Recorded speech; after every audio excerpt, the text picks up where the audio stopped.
Once again, welcome to the webinar, What Do Cruise Ships in Philadelphia Have to Do with Liquefied Natural Gas? Tracy Carluccio, the Deputy Director at Delaware Riverkeeper Network, will be our speaker for tonight, and we'll be discussing the Philadelphia Port Authority's plans to bring the cruise ship industry to Philadelphia and the use of liquefied natural gas as fuel, its transport, storage, and impacts. Maya Van Rossum, the Delaware Riverkeeper for Delaware Riverkeeper Network, will also be on tonight's call and will help to answer questions for the question and answer session we will have afterwards. And so now I will turn it over to Tracy. Good evening, everybody. Thank you so much for joining. We appreciate everybody giving of their time tonight to learn about this issue, which we're just learning about as well. I'm Tracy Carluccio, Deputy Director of Delaware Riverkeeper Network, and I'd like to introduce Maya Van Rossum. She's joining us here tonight. She's the Delaware Riverkeeper, the leader of Delaware Riverkeeper Network, and the founder of Green Amendments for the Generation Movement, which she directs. So she'll be available during the Q&A, should there be questions that come up that are appropriate for her.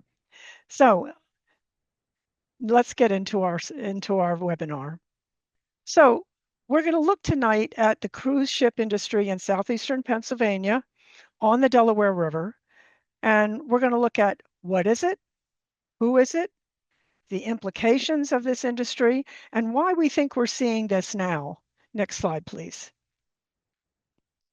So what is it? The Philadelphia Port Authority announced its plan to build a new cruise ship terminal in 2024. Cruise ships had stopped sailing from Philadelphia around 2011. They embarked from the Philadelphia Cruise Terminal at the Navy Yard back then, and it was managed by the Delaware River Port Authority at the time, and that was from 1998 to 2011. Next slide, please. So this is the Norwegian Jewel. The Norwegian Cruise Lines entered into a public-private partnership with Philadelphia Port Authority, also called Philiport, in 2025. They have a 7-year berthing agreement, and 4 years are exclusive to their use, and after that, other lines can be invited to use the terminal. Norwegian Cruise Lines has 24 voyages from Philadelphia planned from April to October of 2026. That's a lot of sailing. The permanent terminal is under construction, so the inaugural sailing on April 16th took place from a temporary location. The Norwegian Jewel, as I said, is pictured here, returned to Philly on April 23rd after a 7-day voyage to Bermuda and Charleston, South Carolina, and then back to Philly. The April 16th sailing was attended by Governor Josh Shapiro, Mayor Sherelle Parker, other elected officials and agency representatives, and was hailed as being and celebrated as being the beginning of the celebration of the 250th anniversary of our nation. A fun fact here before I leave the Norwegian Jewel, Melania Trump christened the Norwegian Jewel on 11/5/2005 in the Port of Miami. And at the time, Donald Trump even had it as one of his issues or questions that he brought up on his talk show. Okay, next slide, please. So what are the implications of this activity? Well, the first one we want to look at is the liquefied natural gas being used as fuel. So Delaware Riverkeeper Network has been submitting right to knows requests under the Right to Know law in Pennsylvania and Freedom of Information Act requests for several months. The Philiport provided records to us finally in January of 2026. According to those records, the only official information we have about the Philadelphia Port Authority and the Norwegian Cruise Line project is that the terminal temporary location would be at the Navy Yard, Hanwha Shipyard, which is part of the Navy Yard, and that LNG was planned to be used as fuel. So that raised a red flag for us. Here's a picture that's a schematic that we received as part of the HAZID hazardous handling review of the temporary terminal site that was conducted by Philiport. It shows these, if you can't see them too well, but there's little red blotches on there. Those are labeled LNG trucks. They're carrying liquefied natural gas, and they're moving into the location of the Navy Yard where the and Hanwha facility, which you can see labeled at the bottom of the schematic, Hanwha Philadelphia Shipyard. And they're moving in there and they approach the ship. And there are other schematics that we got with the records that shows how the LNG would be transloaded into fuel vessels onto the ship. Next slide, please.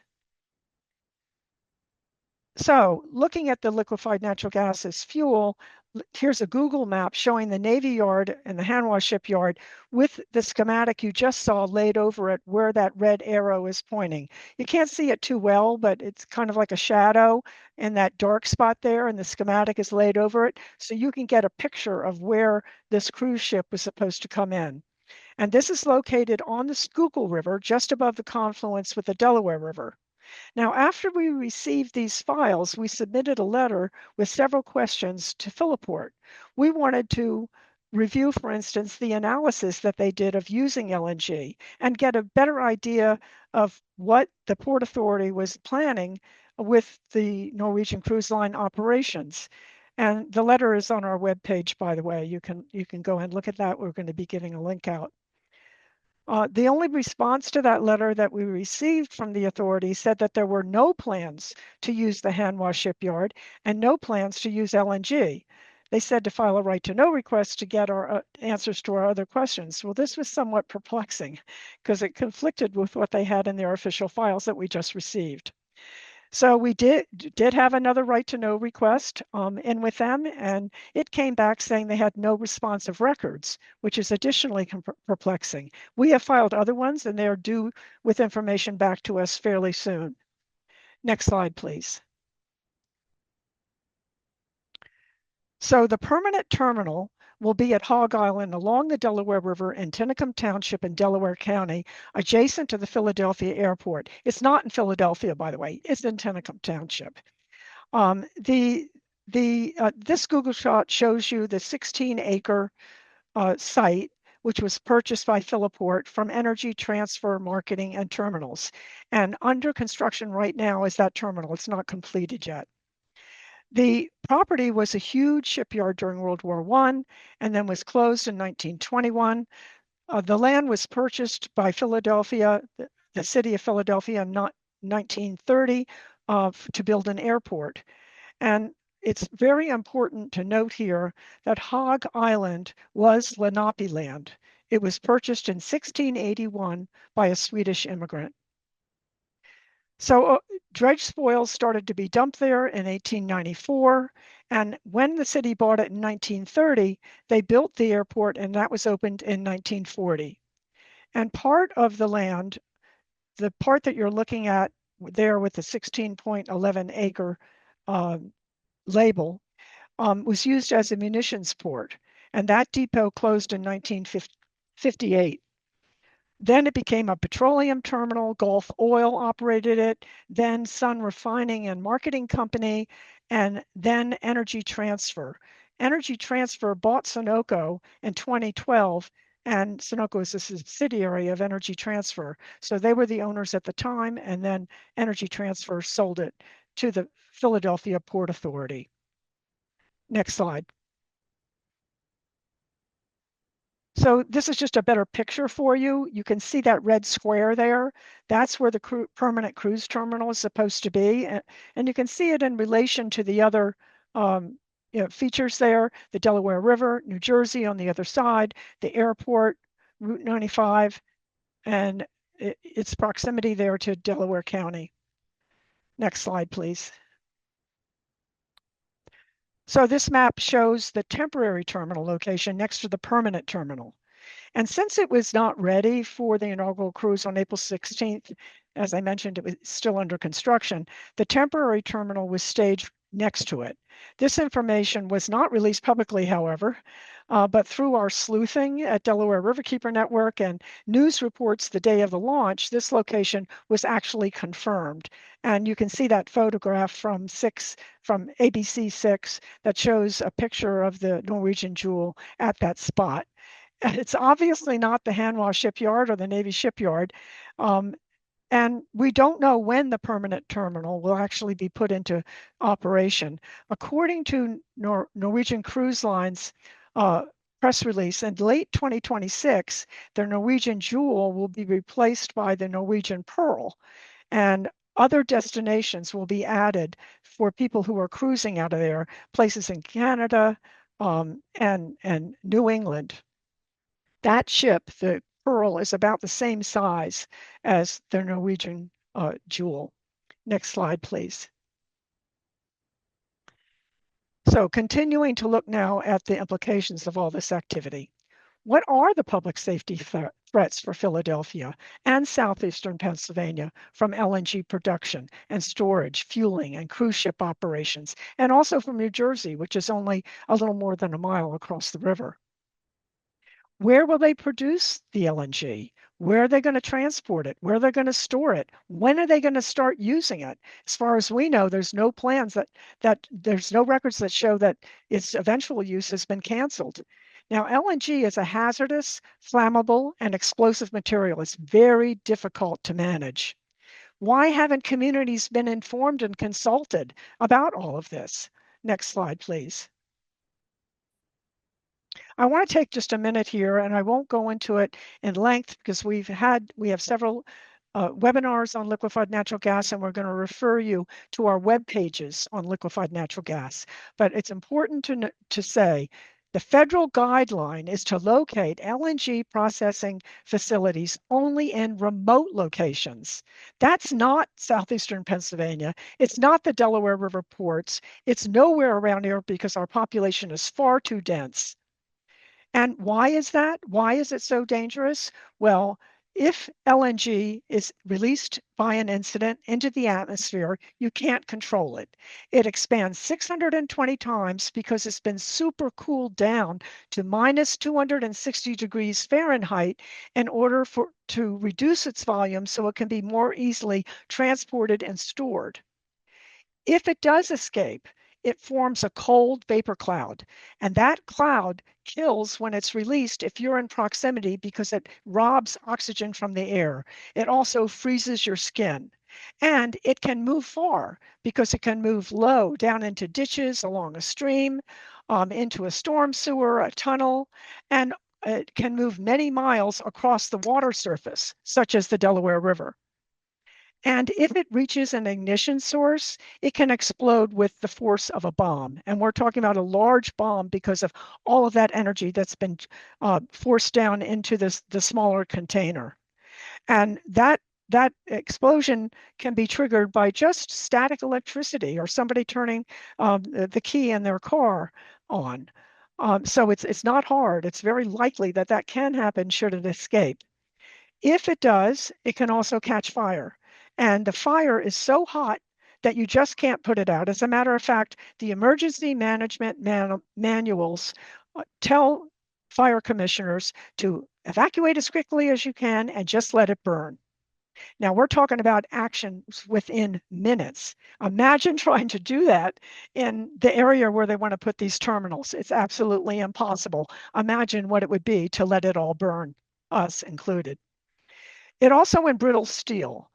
That means it weakens the steel and it makes it difficult to store and transport because of that. Some of the worst accidents with LNG have been at storage facilities because cracks developed in the containers that they were stored in. There's a very little equipment and training and information for emergency and first response and fire people in the region here because we don't have never had really large scale LNG facilities. So also, I want to mention a very important fact that we have to be aware of. LNG processing releases hazardous air pollution. Many air pollutants that our region is already overburdened with, especially our environmental justice communities would be released by the processing of LNG.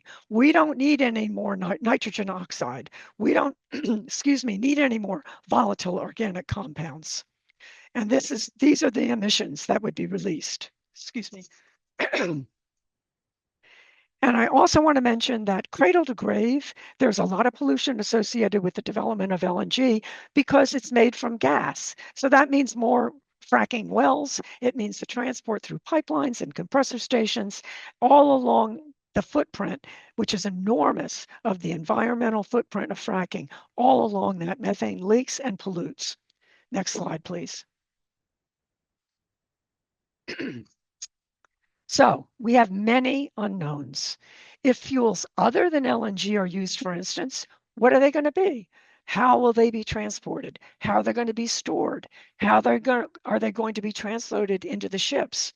Right now, marine fuel, diesel fuel, or what's called heavy fuel oil, is the most commonly used fuel by cruise ships. And that's because it's 30% cheaper than distillates. The International Maritime Association does limit sulfur in this heavy fuel oil to 0.5%, and that regulation has been in place since 2020. But heavy fuel oils can still be used and are still used by the Norwegian cruise lines. And how much is used? We'd like to know that, but we know that it is used. Both the Norwegian Jewel and the Norwegian Pearl reportedly use marine diesels scrubbed to meet the 0.5%, which is the law. They say they're considering biofuels and methanol and have contracts to research these. And they recently signed a contract and have begun building ships that would be able to use methanol. They contracted with Man Energy Solutions for this methanol capability. They don't use LNG now, but one of the reasons that the industry explains why they're not using LNG now is because of the low availability of LNG bunkering at ports. Is this what Philiport is going to be doing? Developing LNG in order to expand the cruise industry in the future? Also, where is the analysis, including the ship navigation on the Delaware River, showing the cruise ship operations and activities will be performed safely here without adverse environmental impacts and without negative community impacts? And what about climate impacts? Where is this study? That's what we asked for in our letter, and we did not get that. And according to the Port Authority, it's not in their records either because they did not supply it to us. And what about sewage disposal and water supply, trash disposal, cleaning, the provision supply, all sorts of related operations to the cruise industry, no matter what LNG, what fuel they're using, LNG or otherwise. How will Philadelphia and the Delaware County services be used? And what are the potential environmental impacts of that for us, our communities, and the environment? And what about cold ironing? Well, what is cold ironing? Cold ironing is connecting a ship to the port's electric grid while it's docked. Now, this is a practice that reduces polluting air emissions because these ships run the entire time they're sitting at the dock.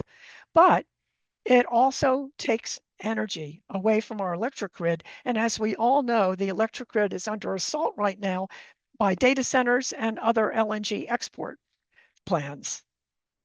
Next slide, please. So why now? So let's kind of pull it together here and look at what the deal is.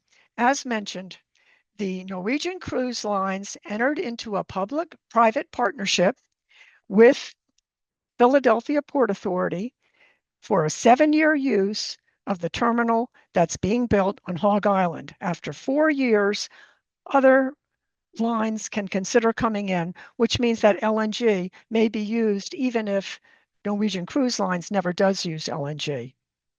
Note that Norwegian cruise lines, this is important, I think, for people to understand, uses what's called a flag of convenience, and that's for all but one of their cruise ships.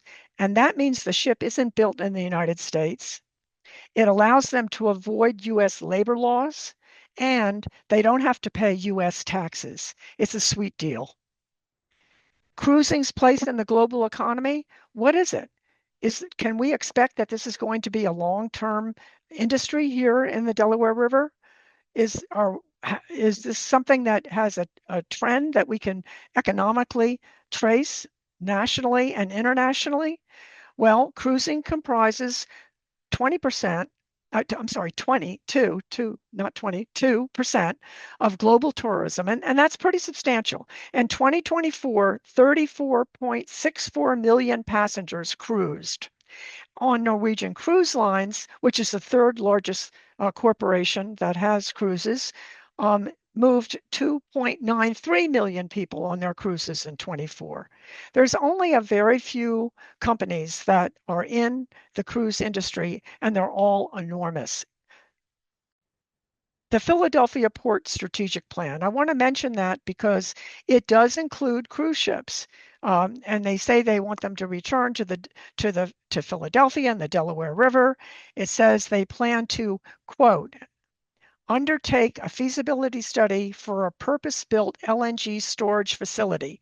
And then they want to construct a berth, and they want to accommodate cruise ships at that facility, and they want to explore joint development in the Bellwether District. Now, that's when they were talking about this being at the Tioga Marine Terminal. So we don't know what the plans are now, but that is officially still in their plan on their website.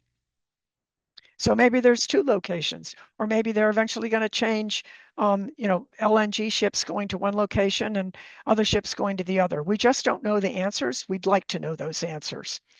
So the Philadelphia Port Strategic Plan also states that cruise use is a critical first step of their, quote, high priority projects.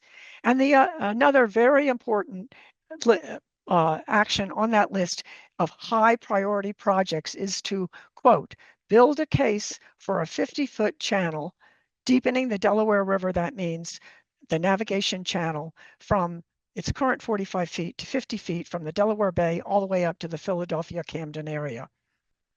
That is an environmental disaster in itself. So how can the public influence this project? Can we? And we think the public should have the ability to influence the cruise ship industry plans for Philadelphia. At this point, there's no public discussion. Anything, you can't find anything out about the implications for southeastern Pennsylvania and our communities and the environment. Not for Philadelphia, not for southeastern Pennsylvania, Delaware County, or New Jersey. And it's already in operation without us knowing any of these very important facts that would impact our lives and the life of the Delaware River. The only way we found out this info is by our many our right to know requests and our FOIA requests to relevant agencies. We have submitted dozens of these, and we have more submitted, and we expect to receive more information from the ones that we have in there now with agencies such as the Coast Guard, the Army Corps of Engineers, and other agencies, Pennsylvania DEP, that would be involved in any kind of analysis of what the impacts would be. As we get this information, we put it on our webpage, and we're going to show you our webpage in coming up, but Jairus has also put it into the chat. So you can learn as we learn. We don't have all the answers. We wish we did. But we felt it was very important tonight for us to share what we have learned so far and open up the discussion and let the Philiport and all the agencies involved and the elected officials who are championing this know that the public wants to know, what does this mean for us, our river, our environment, our communities, our air, our water? Okay, so now we're going to finish it up. I'll finish up, that is, and we'll go to questions. Next slide, please. So we're going to open it up, and if we can, we'll answer. Like I said, we don't have all the answers, but we'll try. Thank you, Tracy. Yeah, we did get a number of questions, all in the Q&A space. So the first question we got is the Norwegian Jewel able to handle LNG, store it, and burn it? No. The Norwegian Jewel is not compatible with LNG use at all. Thank you. And then the second question was, if safety was not an issue, would LNG be considered the cleanest form of energy? If so, isn't it better than oil and coal? First of all, you got to frame the question in a way that benefits the public and the environment, and that's not what dirty fuels do we choose from. Coal and oil are dirty, and frack gas is dirty too. And as a matter of fact, frack gas has an outsized effect on climate because it's 86 times more powerful than carbon in heating up the atmosphere on a 20-year time scale. And that's the only time that we have to try to get a handle on the climate crisis. But in terms of hazardous air pollutants, as I said earlier, hazardous air pollutants, nitrogen oxides, volatile organic oxides, sulfur dioxide, those that are classified as being criteria pollutants by the Environmental Protection Agency are all released when LNG is processed. And they're not going to be able to supply LNG to ships in Philadelphia unless they process it here, because you cannot move it in a pipeline. The way that it is made is it's made where you're going to be exporting it from. The only way that others have considered it and it has never been used is putting it in rail cars, which is a horrible idea too. And here in Philadelphia, we fought that tooth and nail, and the permit was eventually pulled from having an LNG facility in New Jersey use that mode of transport. But there is no safe way to get it here. So whether or not you have safety issues, it's polluting. And it is methane. It's dirty frack gas, and there's no way getting away from that. The next question is, what are the most promising forms of renewable energy that can be used for cruise ships? Some cruise ships are actually putting windmills on the ships themselves. And I know that this is something, I didn't know too much about the cruise industry until this came up. So I have been doing some research on it, and I was surprised to see that. But there are some companies that are trying to use wind as their primary source of energy and move it that way. So there are alternatives available. We don't think methanol is a safe or environmentally friendly alternative. There are a lot of negative environmental impacts from the development of methanol. We would never support that. Biofuels, you got to look at them carefully. The devil is in the details on that, and whether or not they emit pollution and whether or not they have negative impacts on community health are the bar that we have to measure all of these other types of fuels by. So, putting a windmill on a ship is one idea, and it sounds pretty good. But using methanol or having a blanket statement that somehow biofuels would be good is not something that we can accept. The next question is a two-part question. Um, this person sort of looked up some info. Norwegian Pearl's below waterline depth is listed as 27 feet. The navigation maps they're looking at has depths near the dock on the Delaware River from 29 to 34 feet closest to land. And given that there's tidal flow and droughts and floods, is that enough depth to dock that ship without it running aground? And then the second part of the question was, will they have to get the EPA or another state or federal agency to approve the dredging? Yeah. So So, I'll jump in and take that. oh, Um, in just in turn, and then well, unless Tracy, there's something you want to say up front, but I just want to talk about well, the I dredging. was, yeah, I was just going to say about the size of the ships. Great. Yes, both the Norwegian Jewel and the Norwegian Pearl have a draft of 28 feet. So they would fit into the current navigation channel, and the Norwegian Jewel docked at that Hog Island facility. So they obviously had the depth there. Whether or not that would be sustained in a drought, for instance, that's a good question to ask and get an answer to. And that's why we've asked the Coast Guard and the Army Corps of Engineers for information. But now I want to turn it over to Maya to talk a little bit about the deepening and the dredging. So the navigation channel is currently at 45 feet. Delaware Riverkeeper Network fought the deepening from 40 feet to 45 feet. Ultimately, after more than 2 decades of staving it off, we were not victorious.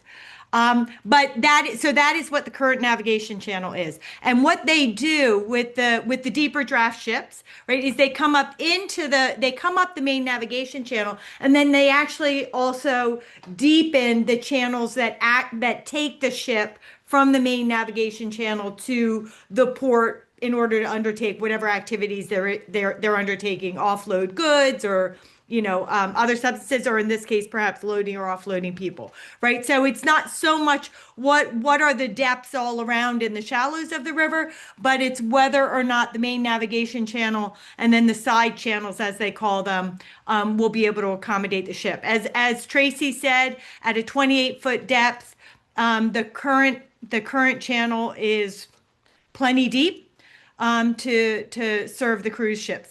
But one of the things that we see repeatedly is that the Philadelphia Port Authority and port folks, they are constantly trying to make a case that the main navigation channel needs to be deepened even further to a 50-foot depth. And in fact, when we look at the original debate over deepening to 45 feet, actually the ports and the U.S. Army Corps of Engineers began by talking about going to a 50-foot depth. They backed off to a 45-foot depth because they actually found that a 50-foot depth, for a whole boatload of reasons, pardon the pun, was just not feasible for the Delaware River without serious implications and complications for drinking water supply and other things. But so it's rather striking that we see the Port Authority talking about the cruise ships as an argument for deepening when we look at the actual facts, there just really is no connection. But I think they're just trying to find any argument to try to make the case that the main navigation channel should be further deepened. There will be a whole host of harms if they were, in fact, ever to be allowed. Delaware Riverkeeper Network would fight vehemently against that. In terms of approvals, the deepening, if there were another deepening project that actually gets carried out by the U.S. Army Corps of Engineers, the U.S. Army Corps of Engineers does, in fact, have to go through a whole process in order to be able to get approvals that would allow that deepening to take place, including they have to secure something called a 401 certification from the states that would be impacted. So there would be a whole process, but ultimately, right, the ultimate power is with the Corps, which is the one that would actually be implementing the project. But the states do have a big hand in it. Thanks, Maya. The next question we got is, will the cruise ships be under their own power while traveling through the channel, or are they pulled by tugboats?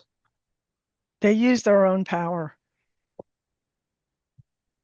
And then one of the final questions we got, I'd like to reword this question just to sort of address something else. But in terms of other hazards or dangers that cruise ships can have, especially in the Delaware River, is there anything such as processing human waste from these ships or other types of hazardous materials that we should be concerned about while it's in port?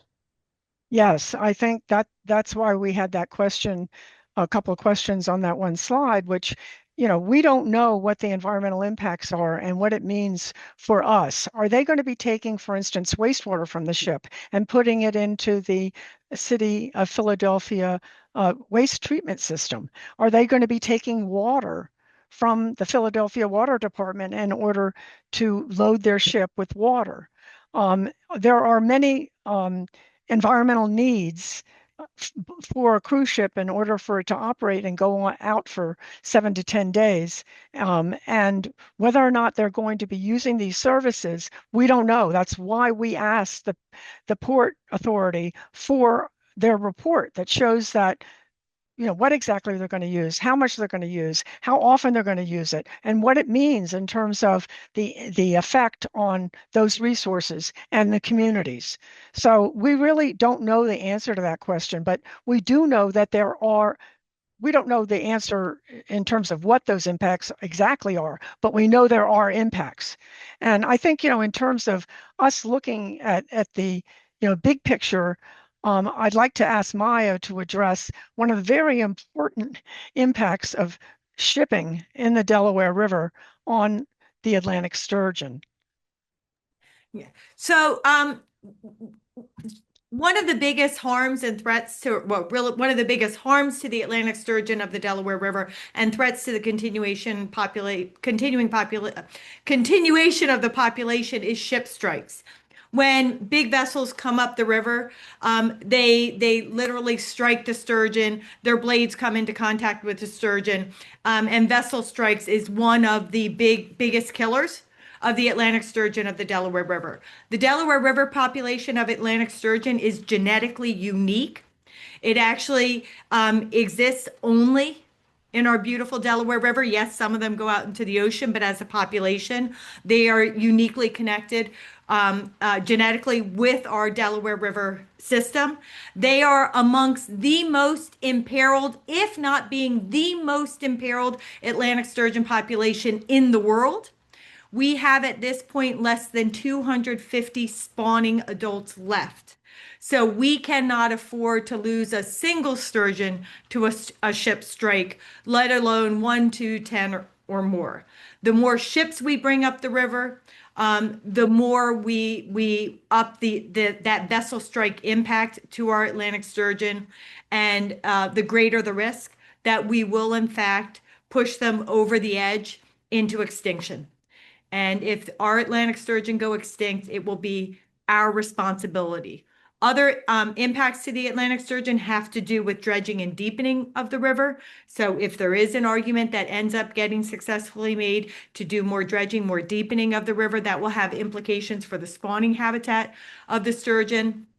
The other thing we see is as we have more of these projects along the edges of the river, not only do we have dredging out of sediment, but often we have the building in of infrastructure.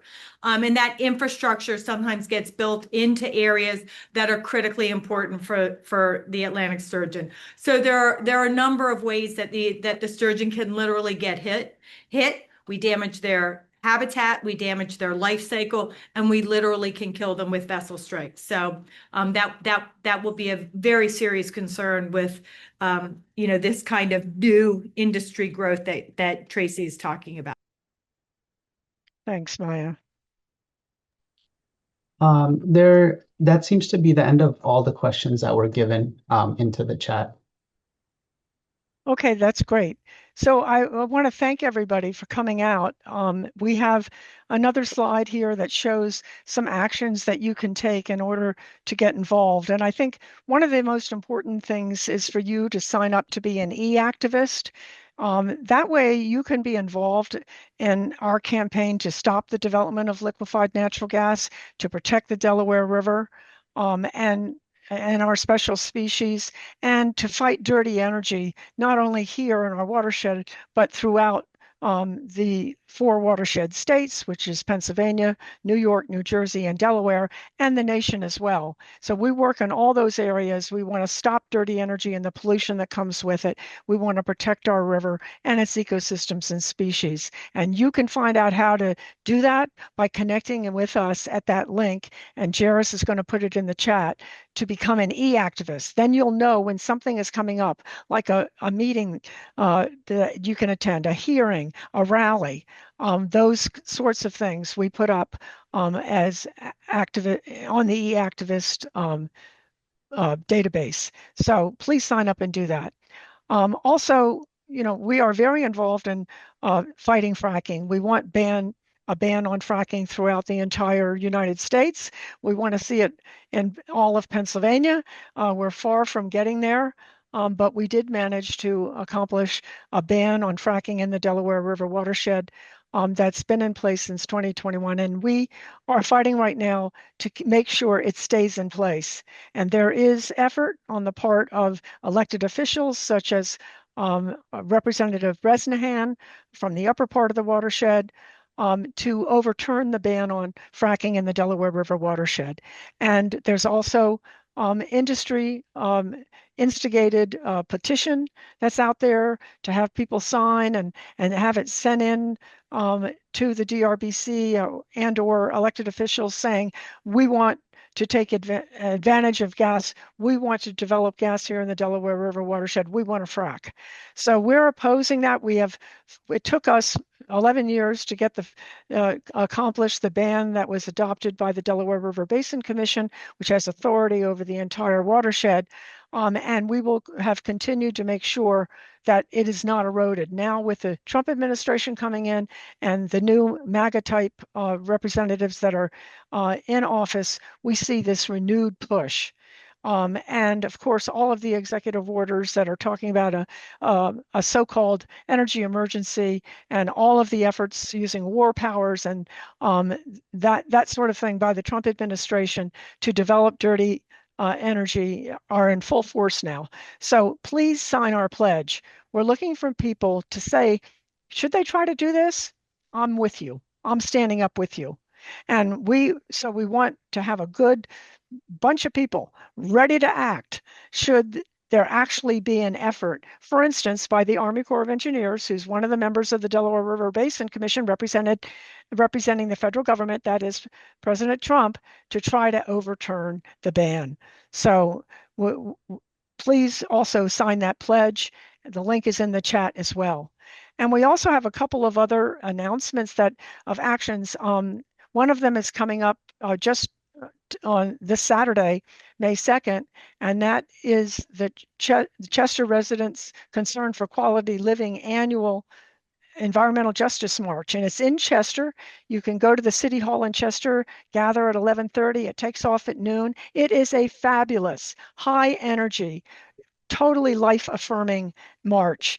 And Delaware Riverkeeper Network will be there with our friends. We have a giant banner that says no LNG. We'd love for you to march with us, march with Circle. And it begins at City Hall and goes about 2 miles down to the horrible rerolled incinerator, which Zulene Mayfield and Circle has been trying to shut down for decades. And we think they are on the verge of actually doing that if Philadelphia does the right thing at City Council and stops sending their trash there.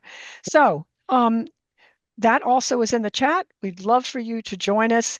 Come on out and say no LNG, nowhere, no place, no time in the Delaware River watershed, no place in the Delaware River ports. We're going to make our river what it should be where it isn't, and we're going to keep it beautiful and clean where it is. That's our goal. And we appreciate you coming out tonight to learn about this new threat.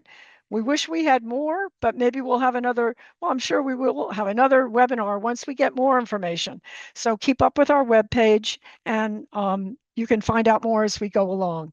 So we're just really about 15 minutes early, but we honor everybody's time, and we really appreciate you sticking with us through this, and we invite you to come back on our next one.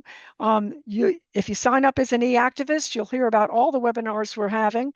We're having one in May, on May 27th, on PFAS and biosolids, so totally different subjects. So we have a lot of webinars that we give. We want to share information and help people learn what's going on around them. So please join us as an e-activist, and thank you again for coming out tonight.